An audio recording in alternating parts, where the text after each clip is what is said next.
Je suis Christelle Célis et ici, j'ai à cœur de t'offrir un espace de messages et de canalisation à travers ce podcast. Pas de développement personnel pour se donner bonne conscience, pas de dogme ou de cadre rigide, pas de spiritualité à la mode. Tu es au bon endroit si tu veux t'incarner pleinement, libre, en connexion avec ton âme et le divin et honorer ta puissance ainsi que le vivant. Je t'inviterai toujours à révéler ta propre vérité et ton unicité. Alors ensemble, découvrons les énergies qui t'entourent et les messages de ton âme.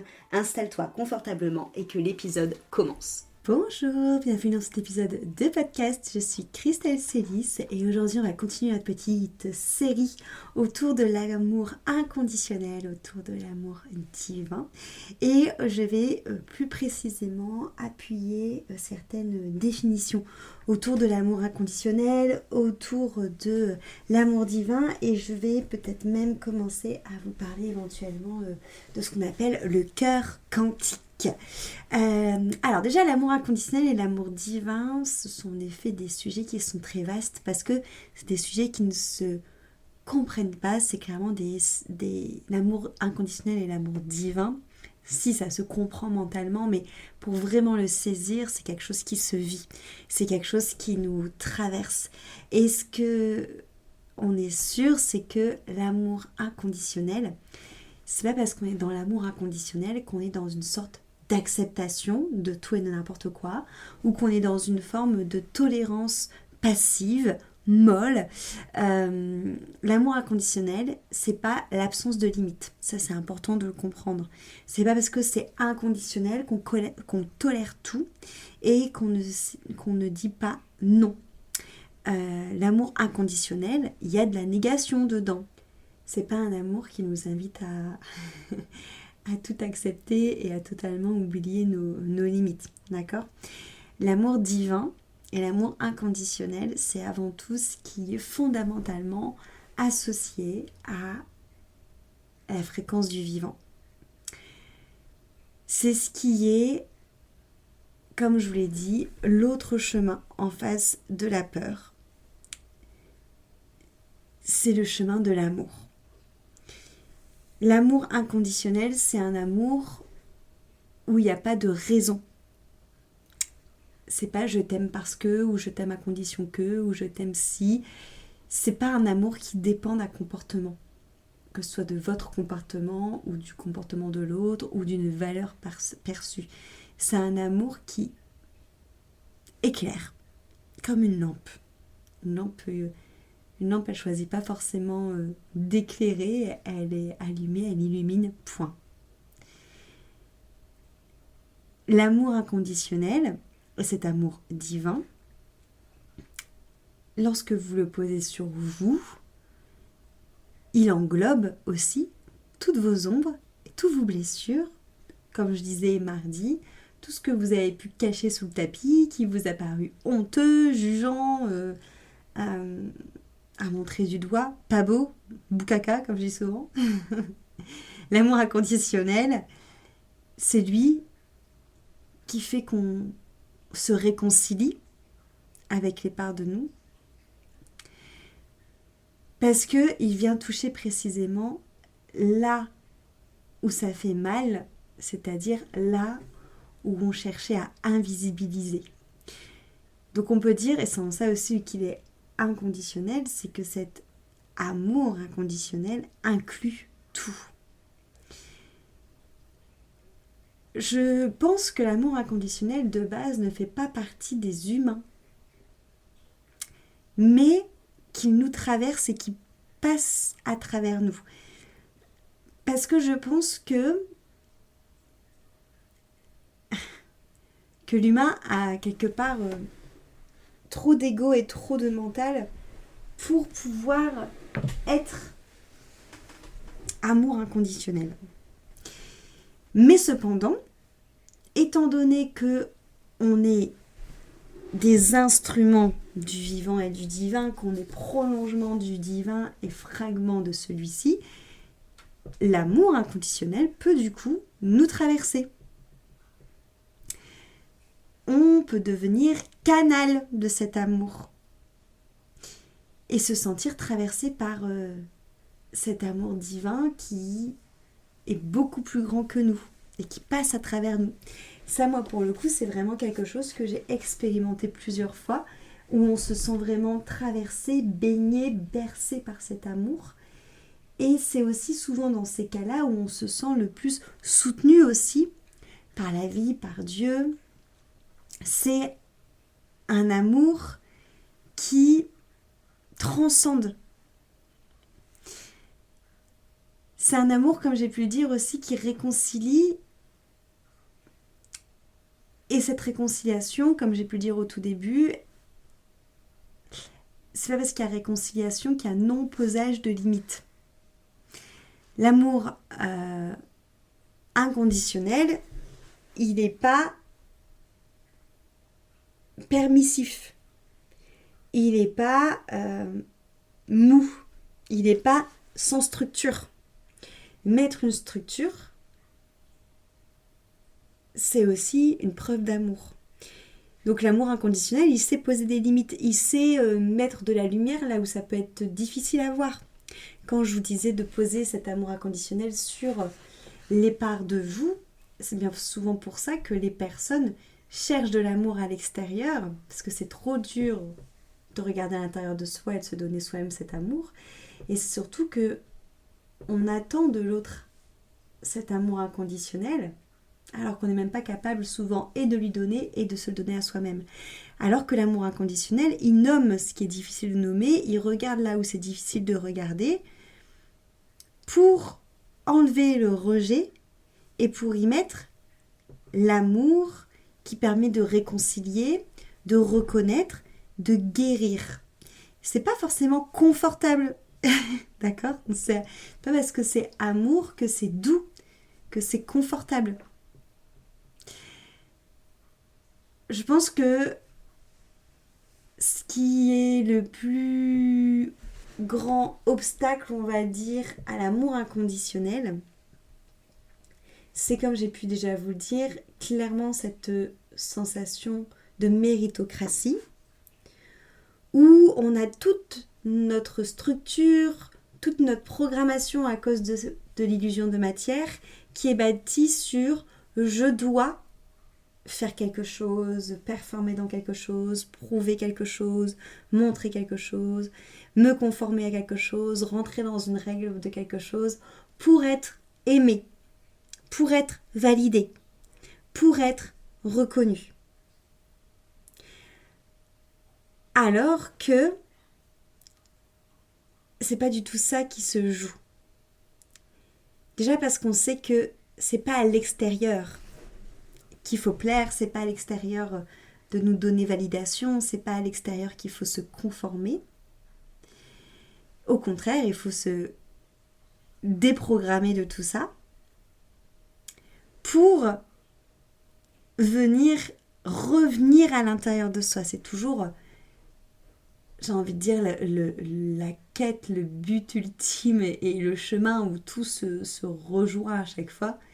C'est vraiment cette notion de quête de soi, revenir à l'intérieur de soi pour se dévoiler à soi-même, laisser les couches, les protections, les illusions, ce qu'on pense se savoir, ce qu'on pense avoir compris, ce qu'on pense devoir être, la version de nous que l'on pense devoir être pour être aimé, sortir de tout ça pour sortir de cette illusion de séparation à l'intérieur de nous, de toutes nos parts, sortir de l'illusion de séparation de nous avec l'autre et sortir de l'illusion de séparation de nous avec le divin et le vivant. Parce que quand on sort de cette illusion de séparation, il ne reste plus que la présence, la conscience et l'amour. Et c'est en ça où cet amour inconditionnel, cet amour divin, c'est bien plus qu'une émotion. Et c'est pour ça que j'insiste sur le fait que c'est quelque chose vraiment qui se vit, qui s'expérimente et où on se laisse traverser parce que c'est vraiment un état d'être, un état vibratoire, un état d'incarnation, d'expérimentation, vous appelez ça comme vous voulez. Mais c'est vraiment quelque chose qui est finalement relié à notre fréquence d'origine parce que Dieu est cet amour inconditionnel. Et c'est pour ça que c'est vraiment cette fréquence originelle où on sent vraiment cet amour divin qui est tout simplement le divin et le vivant qui circulent de manière fluide et vraiment avec un amour débordant pour nous et pour la vie. Et c'est pour ça que ça nous demande de beaucoup travailler aussi sur l'accueil de cet amour. Parce que un amour aussi grand, pour l'avoir ressenti, c'est vraiment un amour qui transverse, où tu te sens baigné par vraiment quelque chose de très très fort. Et ça demande forcément de se déstructurer des conditionnements, des blessures, des croyances.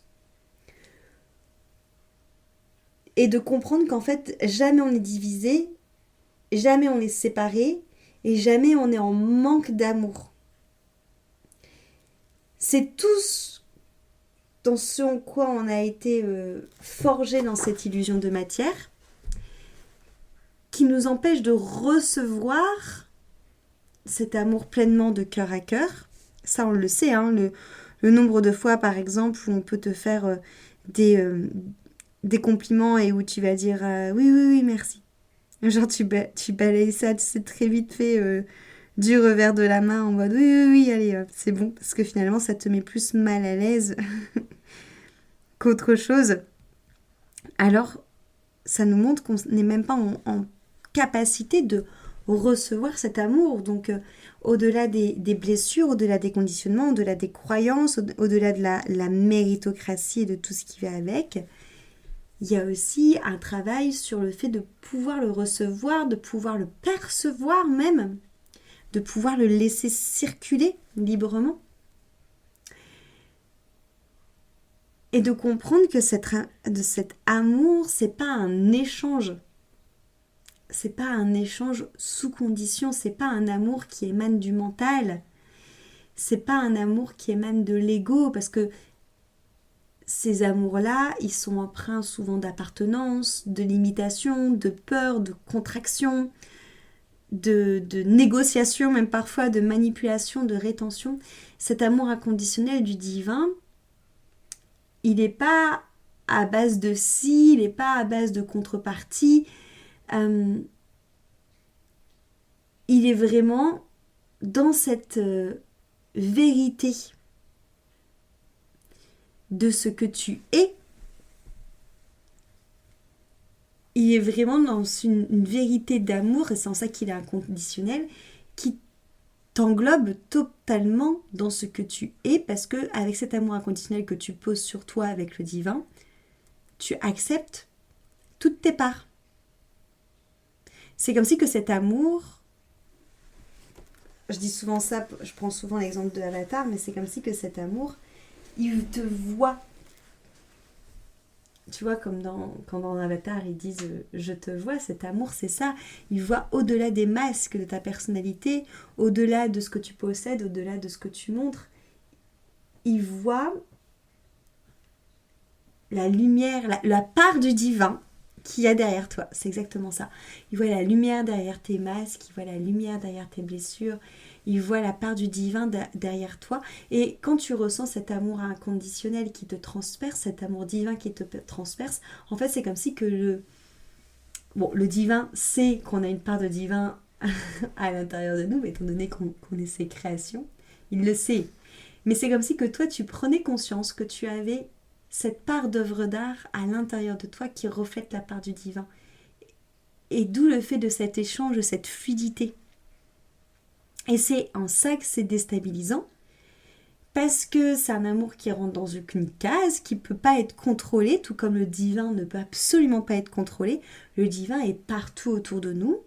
T'as beau essayer de le rentrer dans n'importe quelle croyance, religion, rituel, façon de penser, de prier, de manifester. Bref, il est partout. L'amour, c'est pareil. L'amour, c'est partout autour de nous. Ça ne peut pas être contrôlé, ça ne peut pas être mérité, ça ne peut pas être manipulé. C'est partout. C'est comme le divin. L'amour divin, ça se répand partout tout autour de nous. Et lorsqu'on ressent cet amour divin, c'est là où on peut ressentir aussi cet état de grâce dont je vous parle souvent, et cet état aussi un peu de béatitude. Il peut être vécu de plusieurs manières. Moi, je sais que j'ai pu pleurer tellement j'ai été touchée par cet amour. Il y en a qui vont se sentir brûlants, brûlants d'amour à l'intérieur d'eux. Et parfois même on va se sentir totalement mis à nu, ce qui peut être un peu déstabilisant parce que, étant donné que c'est cet amour qui nous amène à voir vraiment à l'intérieur de nous notre cœur cristal, notre cœur quantique, et qu'on se rend compte que la vibration de ce cœur est la même vibration que le divin, ça nous fait totalement nous mettre totalement à nu. Il y a un poète soufi que j'aime beaucoup, qui s'appelle Rumi, qui écrit beaucoup sur l'amour. Et Rumi, il parle justement de ce feu de l'amour divin, de ce côté féroce de l'amour divin. Et il explique que l'amour divin, c'est une fréquence qui vient décaper parce qu'il vient, entre guillemets, enlever toutes les couches, toutes les protections, toutes les projections, toutes les croyances qu'on a eues sur l'amour. En fait, c'est comme si qu'on avait, avec notre mental, rationalisé l'amour, tout comme on a essayé de rationaliser Dieu. Le divin. Encore une fois, quand je dis divin, vous pouvez le remplacer par la vie, l'univers, ce que vous voulez. Mais avec les religions, on a essayé de contrôler, de rationaliser Dieu, de les faire entrer dans des petites cases, alors que c'est beaucoup plus grand. Et surtout qu'on se rend compte en fait qu'il n'y a pas de séparation et que tout est relié. Et en fait, pour l'amour, c'est pareil. On essaie de faire rentrer l'amour dans des cases. On rentre l'amour dans des dossiers, on le compartimente, on lui met des règles de ce qui est toléré, ce qui n'est pas toléré. Alors qu'en fait, l'amour, c'est quelque chose d'illimité, c'est quelque chose de très ample, c'est quelque chose de très grand, où chacun, par rapport à ce qui est ok ou pas pour lui de vivre et d'expérimenter, ce qui est ok ou pas pour lui par rapport à ce qui, en termes de respect de ses limites, de ses valeurs, lui définit l'amour. Mais la société a voulu rendre l'amour lisse, tout comme elle a voulu rendre notre rapport à notre spiritualité et au divin lisse, tout comme ça a voulu rendre ce rapport à la spiritualité et au divin dans des cases. La société a voulu faire pareil avec l'amour. Sauf que l'amour, c'est vraiment plus fort que tout. Aujourd'hui, lorsque je fais des soins, j'utilise que l'énergie d'amour. Et je peux vous assurer que c'est une énergie déjà qui n'est pas forcément molle, pas parce que c'est amour que c'est mou, et c'est pas parce que c'est amour que c'est doux, comme je vous l'ai dit, Rumi au contraire il disait bien l'inverse, mais c'est l'énergie d'amour qui est la plus forte, la plus lumineuse, la plus intense, et surtout qui n'a pas de restriction. C'est ça, surtout le plus important, c'est de se rendre compte que l'énergie d'amour, elle est beaucoup plus forte que ce que l'on pense. Elle vient guérir des choses qu'on n'imagine pas que c'est possible que ça guérisse. Et tout à l'heure, je vous ai parlé du cœur cristal et du cœur quantique. Le cœur cristal, c'est le cœur qui va être associé à notre structure vibratoire. C'est en gros la structure vibratoire du cœur. Donc c'est au-delà du cœur physique, au-delà du cœur en tant que chakra, au-delà du cœur émotionnel. Et c'est vraiment ce cœur cristal qui est le point de jonction entre nous et le divin. C'est ce cœur cristal qui est finalement, quand on touche à cet amour inconditionnel et divin, c'est quand on se rend compte que de la présence du cœur cristal, de cette structure du cœur cristal à l'intérieur de nous, et que ce cœur cristal que l'on a à l'intérieur de nous vibre au diapason avec le divin. Quand on est traversé par l'amour divin et l'amour inconditionnel, c'est ça qui se passe, c'est votre structure du cœur cristal qui s'active et quelque part qui reconnaît, on va dire, la source. En gros, si je devrais parler d'une manière vraiment vulgarisée. C'est un peu ce cœur... oui, c'est ce cœur relié à la fréquence originelle, c'est-à-dire ce cœur qui existe sans les blessures, sans les fermetures, sans les protections, sans les projections, sans la méritocratie.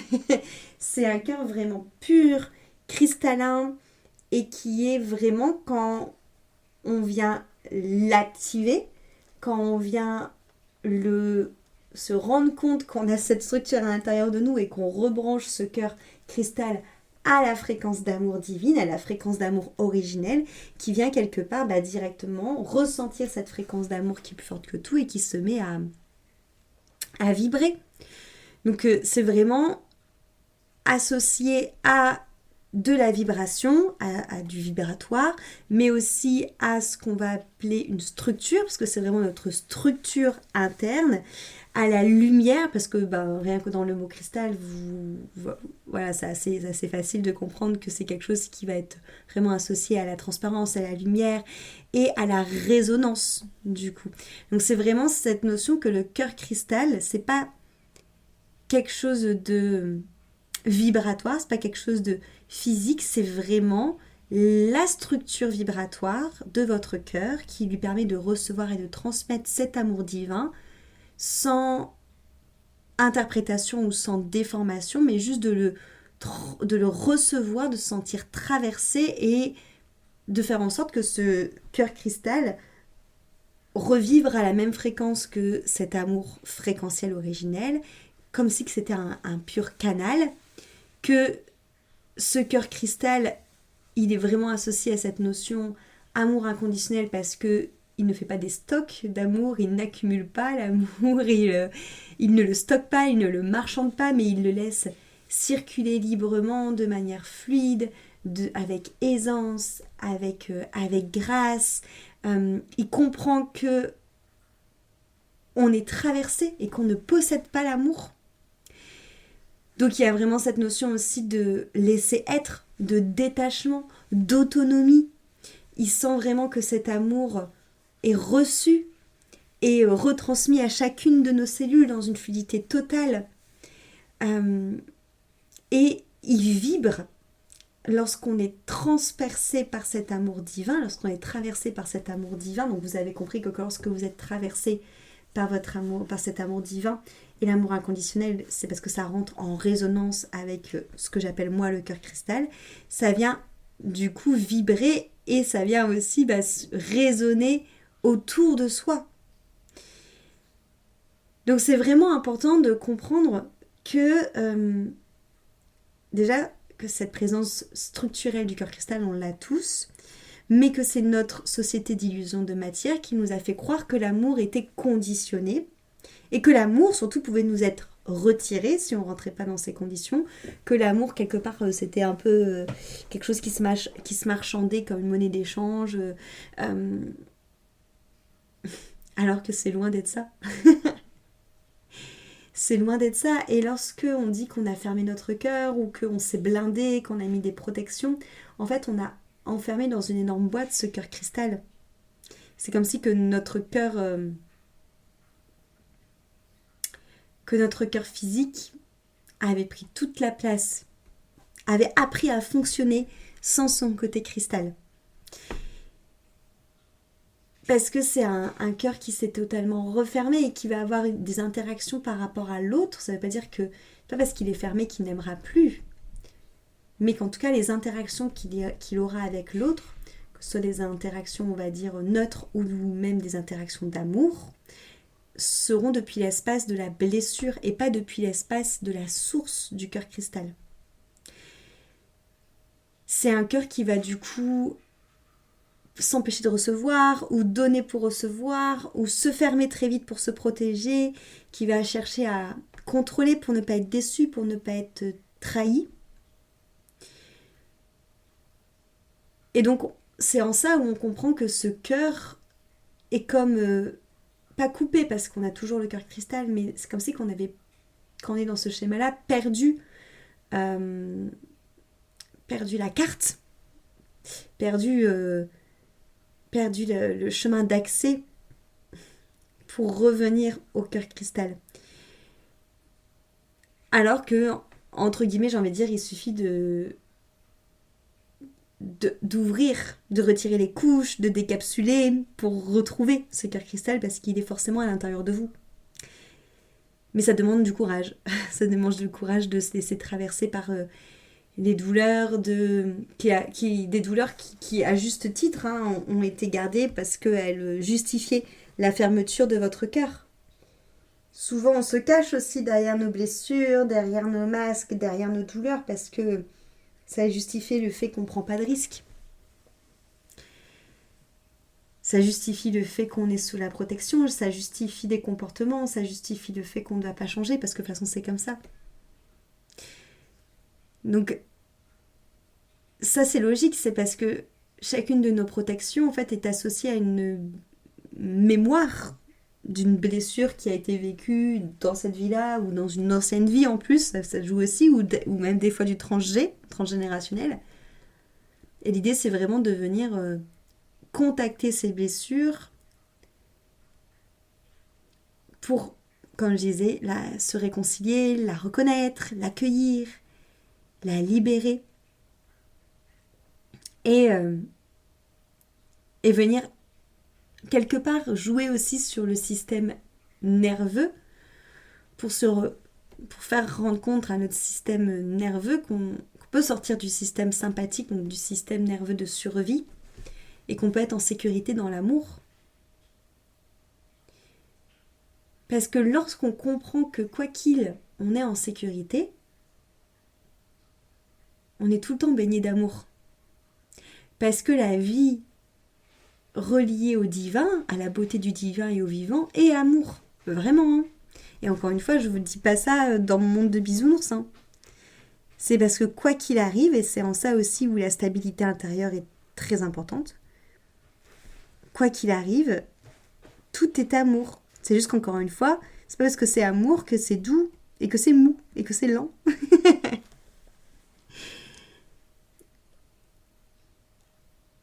En tout cas, ce que j'ai envie de vous faire comprendre réellement par ce podcast, c'est que l'énergie d'amour, elle est partout.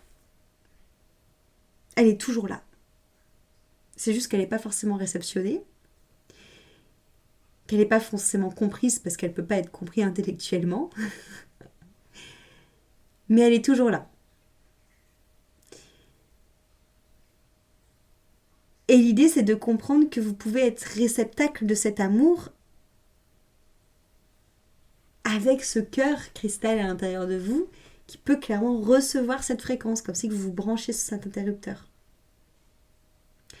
Et qu'en plus, au plus on est branché, au plus l'amour du divin devient un véritable refuge pour notre cœur, parce qu'il faut savoir aussi que vibratoirement, les vibrations d'angoisse, de peur, de colère qu'on peut ressentir entachent le cœur. Vraiment. Vibratoirement, en tout cas, moi qui travaille sur les matrices vibratoires, ça se voit clairement que ça entache le cœur. C'est pour ça que c'est important de demander au divin, au vivant, à la vie, encore une fois, t'appelles ça comme tu veux, de garder ton cœur à l'abri de la colère, de la peur, de la tristesse, de confier ton cœur au divin. Ça ne veut pas dire que tu t'empêches de ressentir, parce qu'encore une fois, les émotions sont hyper importantes, c'est des boussoles pour savoir justement ce qui est ok, ce qui n'est pas ok. La colère, hyper bonne boussole pour savoir si ce que vous vivez au niveau de vos limites, c'est ok ou c'est pas ok. La tristesse, hyper bien pour nettoyer. Enfin voilà, toutes les émotions sont importantes à être vécues, sont importantes à être traversées. Mais ce qui est important aussi, en tout cas moi je trouve, c'est de confier son cœur à Dieu pendant ce moment-là pour pas qu'il soit entaché vibratoirement, pour pas que ces émotions viennent tirer notre cœur loin de notre foi, loin de l'amour, loin du lien avec le divin. On est humain, on est sur Terre pour vivre des expériences dans l'émotion, à travers notre corps physique, ressentir à travers notre corps physique. C'est pas pour autant qu'on doit se perdre totalement dans ces émotions, qu'on doit s'identifier dans ces émotions, enfin par ces émotions plutôt, et qu'on doit totalement se laisser envahir par ces émotions. C'est important de les ressentir, de les observer, de comprendre leur message, de comprendre aussi de quel espace elles viennent pour pouvoir y apporter de l'amour justement. Mais pour pouvoir faire ça, il faut faire en sorte que notre cœur soit toujours sous le... j'ai envie de dire sous le... soit toujours confié, soit toujours sous la protection du vivant, de Dieu. Parce que ce cœur de cristal, au plus il va être connecté à l'amour, au plus il va tout le temps se purifier, au plus il va tout le temps recevoir. Et progressivement, il va venir nettoyer, transmuter de plus en plus vite les émotions et vibrer de plus en plus fort aussi autour de lui. Et devient de plus en plus aussi l'amour comme médecine, on dit, devenir de plus en plus aussi une force de transcendance, comme un aimant également. Et je pense surtout que, au-delà d'être, comme je disais mardi, notre, entre guillemets, droit de naissance, parce qu'étant création de Dieu, on mérite déjà naturellement l'amour du vivant et de Dieu, c'est que je pense aussi que l'amour, nous sommes des êtres d'amour, que c'est quelque chose qui circule naturellement, normalement en nous. Que nous sommes des êtres créés par l'amour, toujours encore, comme je disais mardi, dans le but de sortir de cette illusion de séparation et de division pour retrouver l'union en soi, l'union avec le reste du vivant et diffuser cet amour. Et d'aller chercher cette complétude à l'intérieur de soi, pas grâce à l'autre, parce que l'autre c'est la cerise sur notre gâteau, mais c'est pas le gâteau en entier. L'idée c'est que d'abord toi, tu viennes ramener à l'intérieur de toi cet amour inconditionnel, cet amour divin, que tu viennes faire vibrer ton cœur cristal à la fréquence de l'amour originel pour te sentir comblé, pour te sentir en plénitude, en béatitude, et pour ne plus projeter sur les autres tes manques, tes peurs, ne plus jouer un rôle, ne plus être constamment dans des scénarios, ne plus être en survie dans l'amour, ne plus avoir l'impression de devoir mendier, de devoir dealer, mais de juste être en état de sérénité et de sécurité intérieure parce que l'amour divin et inconditionnel est en toi. Et c'est pour ça que c'est une sorte de réalignement aussi constant, et c'est pour ça que confier son cœur à Dieu aussi, ça permet d'être tout le temps dans ce réalignement, de pouvoir vivre ces expériences d'humain sans, j'ai envie de dire, se laisser happer par l'autre côté. Et même si on se laisse happer de l'autre côté, même si parfois il y a des vieilles couches, même si parfois il y a des peurs qui reviennent, même si parfois il y a des croyances qui reviennent, c'est pas dramatique, encore une fois. Déjà, de 1, il y a tout qui est mouvement. C'est juste qu'au plus on va travailler sur cette quête de soi, au plus on va rentrer en amour avec soi, au plus on va mettre de la présence et de la conscience, au plus ça va être facile de se désidentifier de tout ça, de voir les choses, de reconnaître la contraction, de reconnaître les anciens réflexes et de choisir consciemment de revenir à cet amour divin, de choisir consciemment de revenir à la paix, de choisir consciemment de revenir à la joie, à l'amour inconditionnel, au cœur cristal. Parce qu'on est conscient. Et même si on se laisse traverser par tout et par l'amour, c'est se rendre compte de ce courage de se dire « Ok, je prends le courage et ma responsabilité radicale de pouvoir à chaque fois revenir à cette base et de faire que l'amour devient ma base. » Et un amour qui émane de mon cœur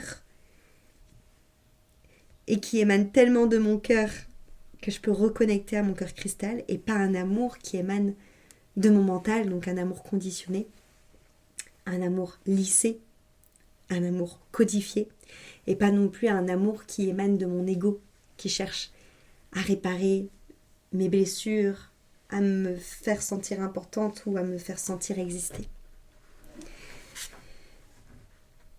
Voilà pour cette notion de cœur cristal. C'est vraiment une sorte de rééducation. Et c'est en ça aussi cette notion de cœur cristal, cœur quantique. C'est vraiment une sorte de rééducation, de voir l'amour différemment et de voir vraiment cet amour comme une sorte d'évolution de conscience, de présence aussi à la vie. Et de comprendre que tout est... que la vie finalement, c'est vraiment un puzzle. Et que petit à petit, quand on avance dans ce puzzle du mystère, on se rend compte que tout est relié vraiment à cette unité, à cet amour. Et c'est vraiment le fait de travailler sur cet amour cristal, sur cet amour divin, sur cet amour inconditionnel, une manière de vraiment pouvoir s'ouvrir à une autre manière plus consciente d'être à soi, en présence de soi, mais d'être à l'autre aussi, d'être à l'autre dans sa relation amoureuse, d'être à l'autre dans une intensité vibratoire différente. Et c'est pour ça que comprendre ce qui se joue avec l'amour inconditionnel et l'amour divin, c'est, je vous parle beaucoup de vous avec vous et de vous avec le divin, mais il faut comprendre que ça impacte tout. Ça commence par là. Comme je vous disais mardi, c'est des poupées gigognes. Mais ça impacte aussi forcément votre relation amour avec le reste du vivant. Et amour amoureux, amour amical, amour familial, tout type d'amour. On continue cette série la semaine prochaine sur l'amour. Donc on se retrouve mardi pour d'autres échanges autour de ce grand sujet qui me met en joie.